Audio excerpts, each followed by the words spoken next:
Rosalind Franklin, química y cristalógrafa.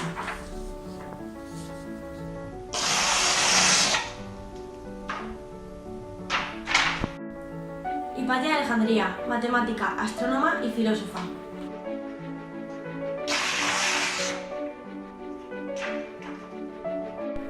Amy Necer, matemática y física.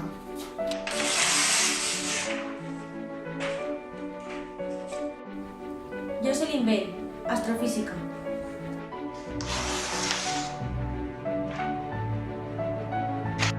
Liz Meitner, física.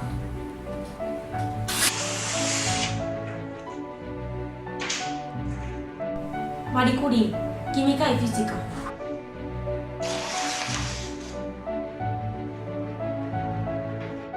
¿Qué tienen ellos que no tengan ellas?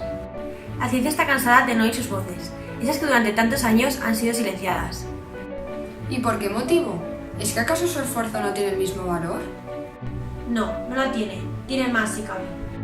Ya que siendo víctimas de una sociedad patriarcal, tuvieron la valentía de adentrarse en este mundo. En ese donde sabían que estarían en la sombra. Pero no fue eso lo que les impidió seguir sus sueños. Se esforzaron para conseguir lo mejor para la ciencia. Aun sabiendo que no serían reconocidas de la misma manera.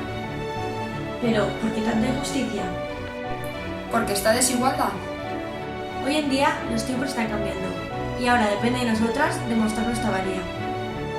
Y lo haremos también por ellas, por esas heroínas que nos inspiraron a luchar por nuestros sueños.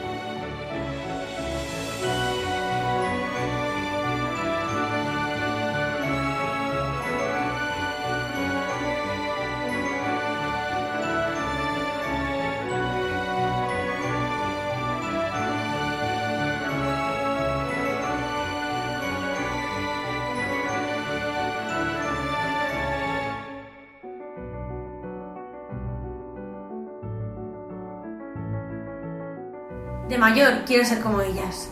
De mayor quiero ser como ellas.